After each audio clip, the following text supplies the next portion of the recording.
old days. Is he still alive? No, he died in 1980.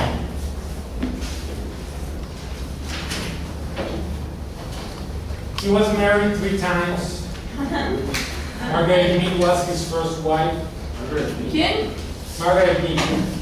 Maybe you read about Margaret Mead. Today we have the famous psychosociologist researcher from Cuba. Massachusetts. And he will come to tell and to solve any problem, any doubt, any question, any unsolvable matter that you want to know. Then give a round of applause to Mr. Rodriguez.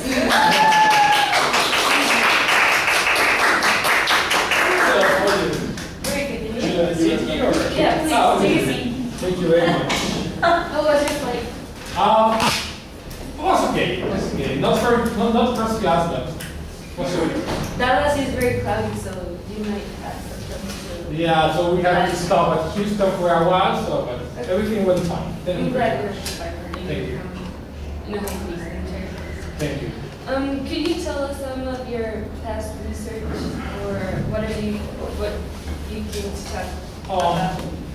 Well, I've been doing some research on migration, basically, and Mexican migration to the southeast of the United States. That's where my research efforts have been focused, and also have done some research about stress at the workplace.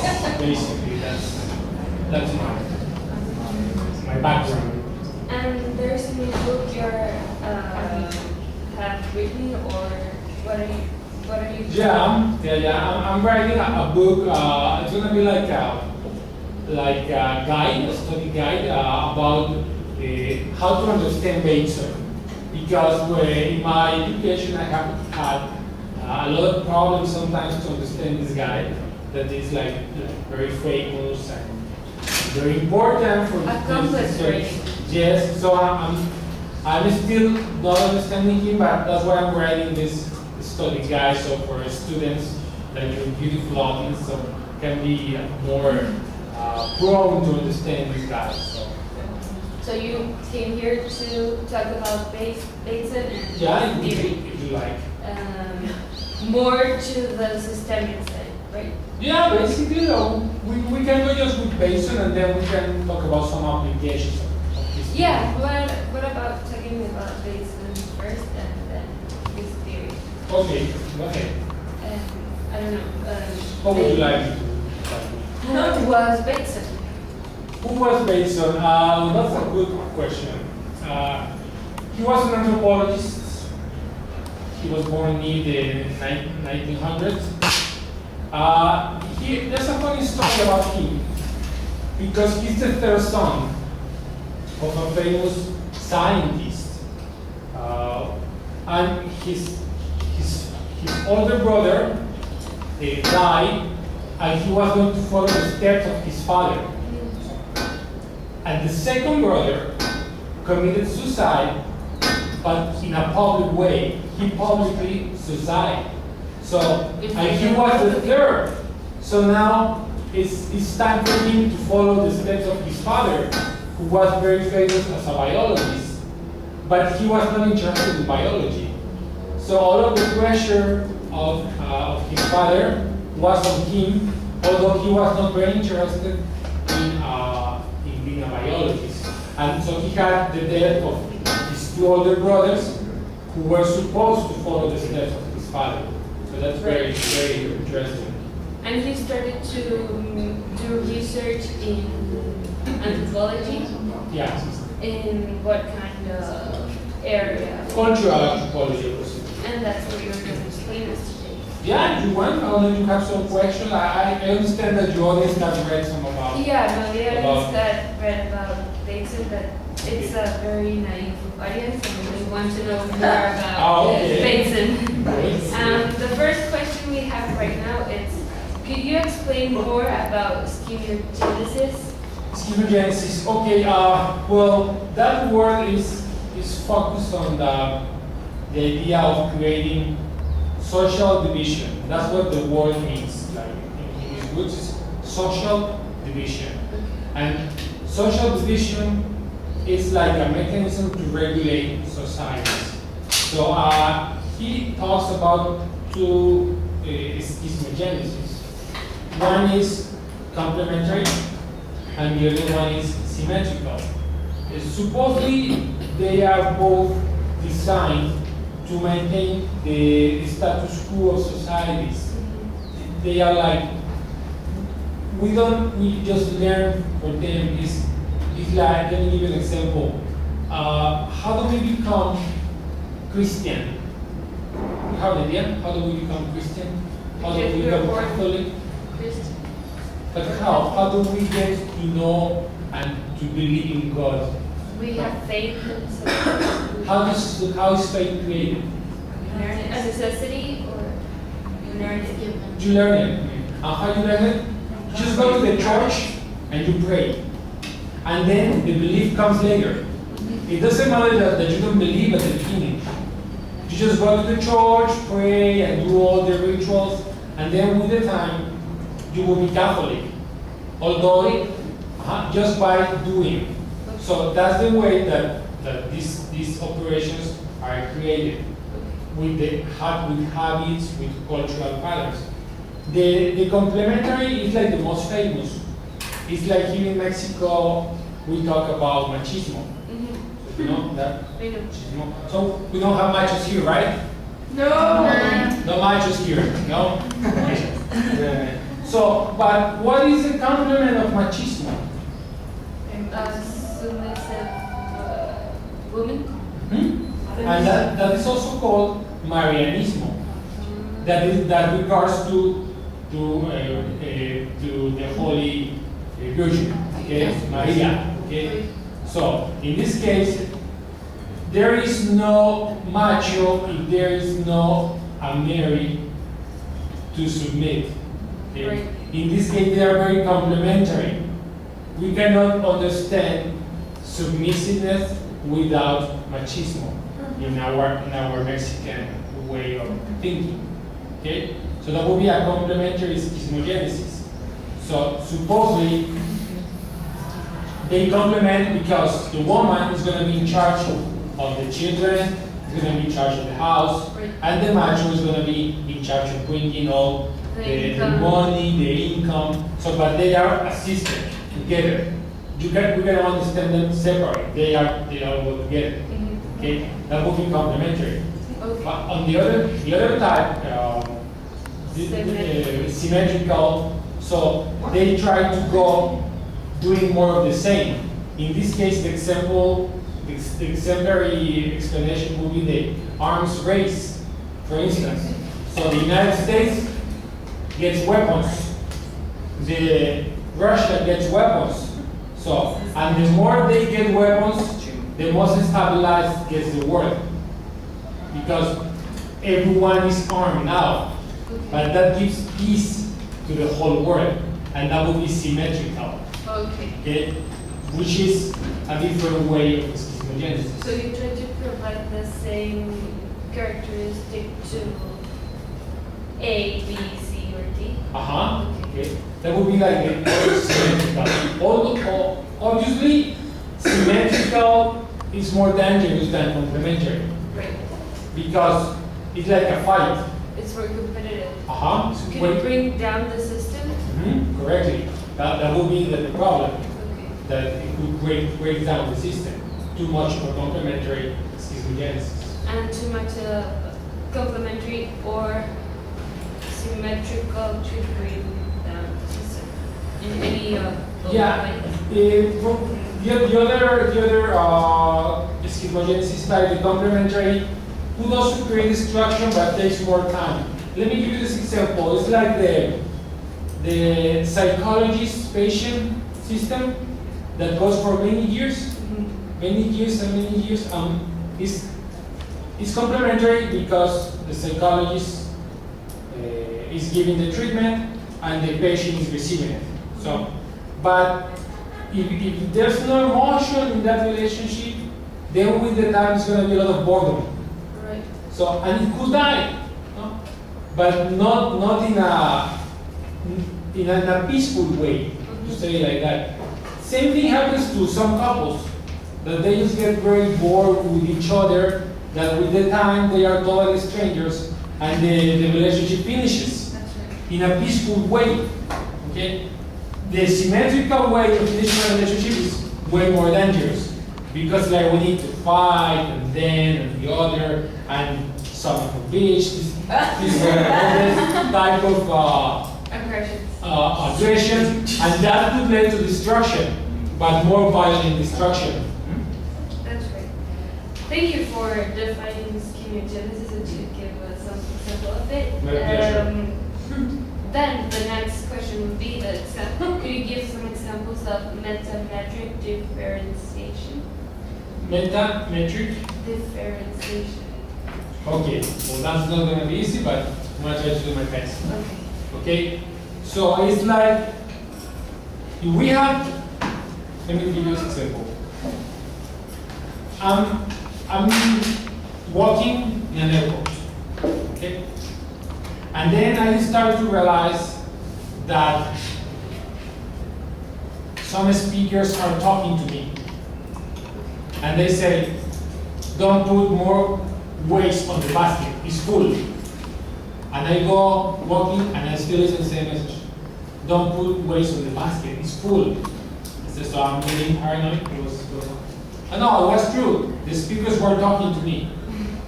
And why? Because in this airport, they had a device. It was like the waste basket. And every time it was full, in order for people not to put more waste, they had a chip, okay, and activates this message. So waste baskets were full. So there was this message all over the airport. So I said, well, this is kind of stupid. Why not putting more baskets, and that way they wouldn't be very full, okay? Well, this happened in American airport, okay? So why? Why something that looks stupid to me does not look stupid for them? There should be a reason. And my explanation was that they are used to solve everything with technology. So that's like the way of thinking. So because they have been very good with technology, that everything they try to technologize it. I don't know if you know that. So they humanize the technology. correct. So in this case, something that looks stupid to me is not stupid to them. So, and cultural differences have to do with that. That we have different ways to measure reality, to say it like that. It's like they have their own epistemology.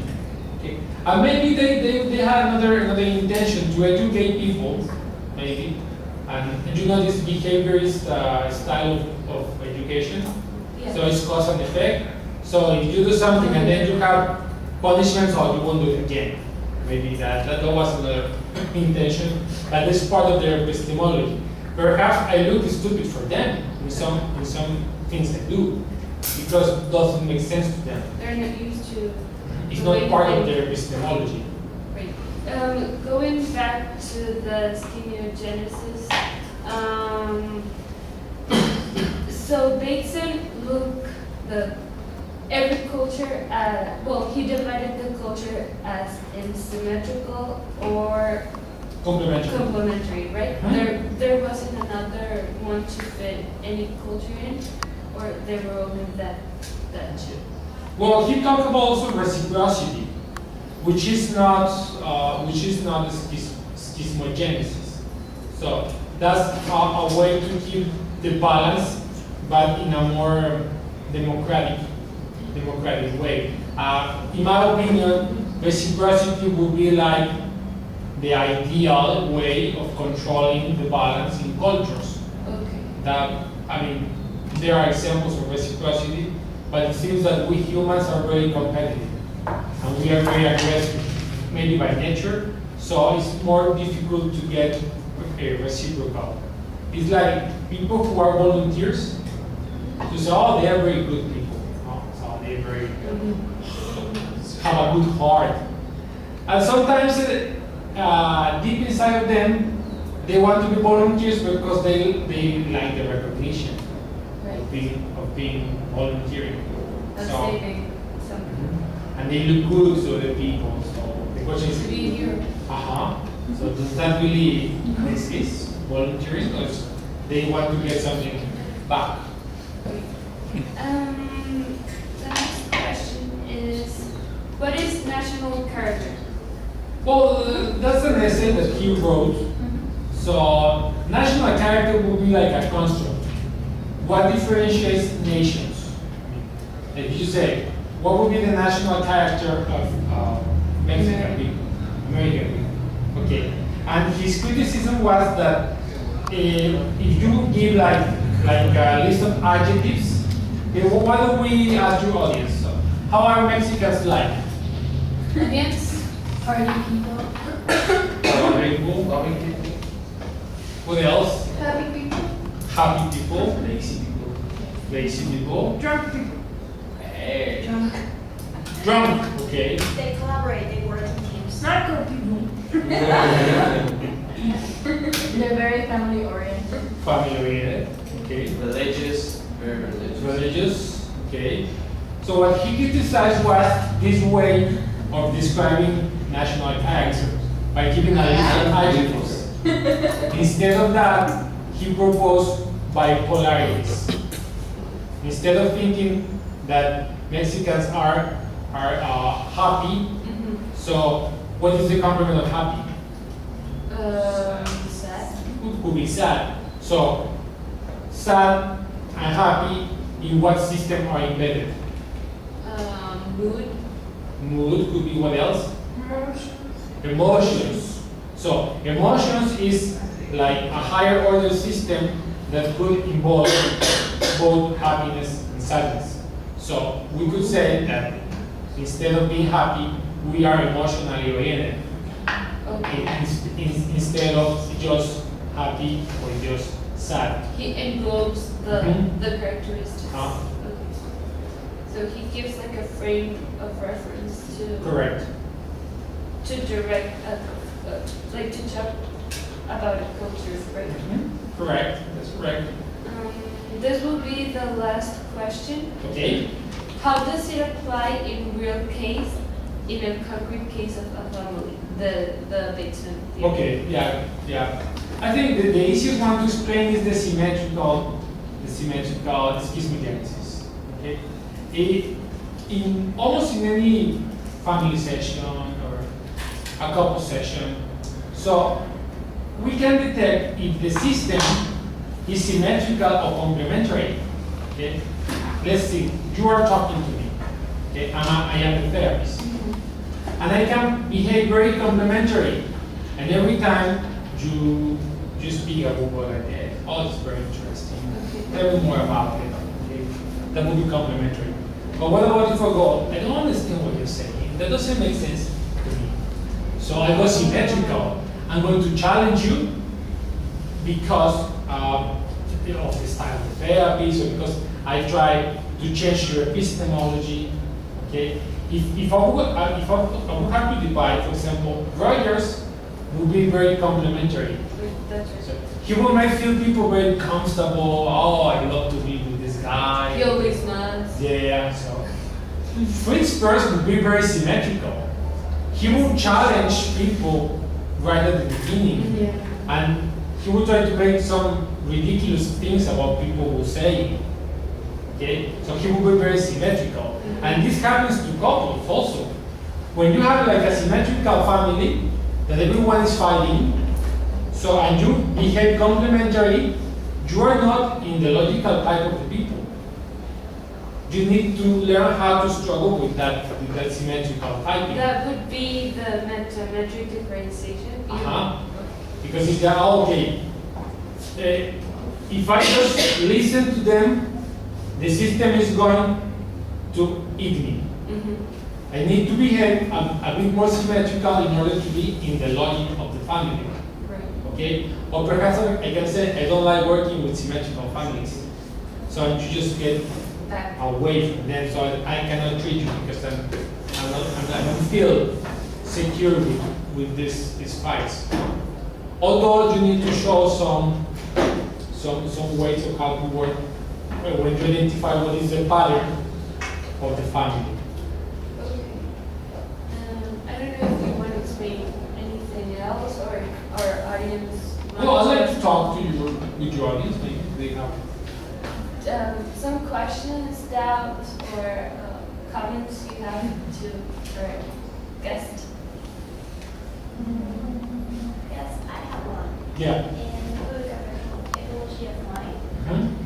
was written, I guess, the 50s, 60s. The compilation is about 80s, but some Yeah. of the words maybe were written by that time. Yes. So, how can we understand in the globalization system, which is a mixture of cultures all the time, could we separate, like in Batesonian view, those systems? How can we identify in the mixture? Because he makes an example with the Vallis families and this ritual about the witch and the confirmation of the individual and the personality of the kid by that explanation. Okay. But now, how in a globalized world, 2012, can we describe those systems and which are our culture? Which culture are we talking about? Yeah, I understand. And my answer is I don't know. Because now we can say that epistemologies are not pure. Okay? For instance, here in Mexico, we have a great heritage of romanticism. We like talking to each other, we like hugging, for instance. That's something that foreign people know about that. Because I remember a famous therapist coming to Mexico and said, oh, I'm going to the place of hugging, for instance. Everyone's gonna hug me, everyone wants to take a picture with me. I'm like a rock star psychotherapy. That's Okay. Japan. And I had the opportunity of seeing the same person in the United States, exactly the same person, and it was a totally different person because there was no hugging, so there was no rock star treatment, so there were confrontations with questions. I don't understand this about your theory, for instance. Can you explain it more? I disagree with that. Something that rarely will happen here in a Mexican audience if a rock star psychotherapy comes. Okay? So, but even though that's a way of distinguishing epistemologies, we are really mixed, as you say. So, if we go to the Chapultepec Avenue on Saturdays, we're going to see an expression of romanticism. Everyone walking, and everyone, books are sold. So, I mean, the books by themselves. So they are made in paper. But now, on the other hand, we also have cultures that they don't read books, for instance, because books are on the internet, but they are electronic. So, especially your generation, you are what? 21? Okay, 20 something, 21. Okay, is growing up with a different mentality. So, but still, romanticism is very strong. So there's not like a pure epistemology right now. So that's why my answer would be, again, the word is so complex that would be very difficult now to encapsulate it in a set of concepts. Maybe you can have like a pattern or like a big line to focus on. But different patterns for the same culture. That's right, but like I think there's a big line for every culture, and that's perhaps the line you should focus on. Yeah. Or more social investigation or cultural investigation, so we can develop more innovative theories in nowadays. Yeah. For the events that are now happening, or to look forward and maybe do some theory about what's going on, or we'll take on in the future and then apply that theory in the future. I don't know. Yeah. Now that you're talking about that, that reminds me of the melting pot theory. For instance, what is the melting pot theory? It's like everyone that traveled that immigrates to America, it will be, if I'm from Mexico, I will be Mexican American. If I'm from Italy, I will be Italian American. If I'm from Germany, I will be German American. That means really nothing, because it has been proved that a person can keep his identity, his Mexican identity and his American identity at the same time. It's very contextual. You don't have to be Mexican American. So you can be Mexican and you can be American. But that's a way of thinking in the United States that is like, depending on the country you come, you just become American. It doesn't matter where you come. Okay, so that makes things more complex. It's not just to put them in just one category. But again, we can, like, as psychologists or researchers, we should analyze the interactions and the rituals. Is there the possibility to catch all the information about the patterns, about these systems, or where to look for? Where should we look for? Well, that's that possibility. I would say that that knowledge would be like very interesting, very local, but I wouldn't say that that's proof that Mexicans or Americans or Germans are like that. It would be just an experiment or a description for our group of study. I wouldn't have the guts to make a generalization of that to the whole country. I would say maybe with this particular group of people, so make it, because societies are way more complex now. That happens in many experimental research. I don't know, in neurology research, it also happens. You only research in a local group and you make your hypothesis and your conclusions of that local group, Yes. because you have no control of the entire environment. Yeah. So like, I agree with you. So because the work had changed, as you just said. Okay. I don't know if your audience has another question or another comment. Everything is clear to them. I don't know.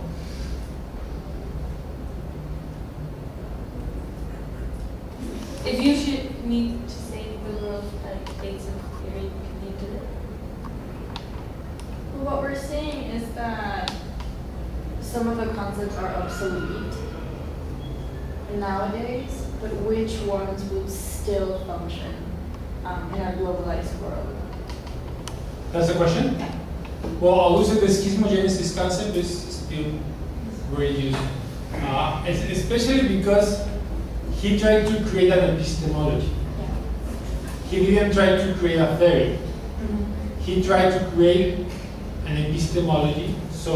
And in general, epistemologies tend to last long because that goes to how we think, and also how we learn to think. And it's also easier to apply it to other stuff, like what you said about how if Rogers was having therapy, he would be complementary, whereas if Fritz was having therapy, he would be symmetrical. So we're applying his epistemology to classify things that are not necessarily systemic, but like as a form of description.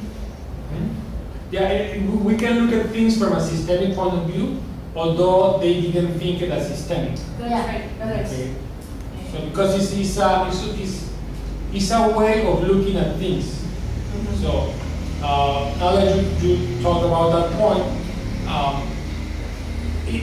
systemic theory is not like a way of saying, oh, that's not working, that's bullshit, or humanism is not enough, has nothing to do with that. It's in an upper level of knowledge But sometimes being complementary is what it works. In other times, being symmetrical is what it works. But that depends on the type of system we are interacting with, and that's why we need to think about our own epistemology, because it's like if I try to understand how I think, then I would try to change my thinking, and they would change my behavior. Okay, so you would not expect me right now to shout at you or to yell at you, for instance. But if I do it, so say this man is crazy. Okay? But many psychotherapists did. They would do some strange behavior in order to create like an epistemological crisis in people. Entropy, no? They would create entropy in the client. So the way of thinking will change. There was a therapist, Carl Whittaker, that he would go asleep. So, and you know why? Why? And I actually he said, oh, I had this dream with you guys, and you were doing this and the other. So he would challenge the family. What's his way of saying, guys, you are very bored. You are very bored. But instead of saying it, he will act it. And he will create it in this ridiculous way. I'm not saying that you can do this, okay, because it was his style. Okay? But you're not expecting that a therapist will fall asleep during a session. Yeah. So it was his way of creating it. Okay. Well, I don't know if there are more comments, but if there. Yeah, we do. You have a very enthusiastic audience. And we talked about analogies. Like analogies could be applied in order to make epistemology. Could you explain a little bit more about it, please? Yeah, okay. So let's think about with the right side of the brain. Okay? If I tell you something, I'm just using my left side of the brain. Okay? But if I act it, I'm working with your right side of the brain. So analogies have that effect. Instead of telling you the things directly, they tell you that indirectly with the right side of the brain. That's what analogies can create. For instance, if I tell you, you are as bright as the sun. So I'm using an analogy. And that doesn't tell you exactly how you are bright, but that gives in your mind, because you will associate your brightness with the sun. I don't know if that helps.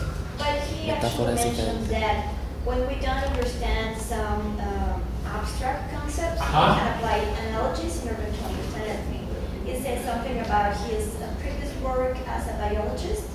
Like he didn't know how a specific organism work, but as he applied analogies, he could make general explanations.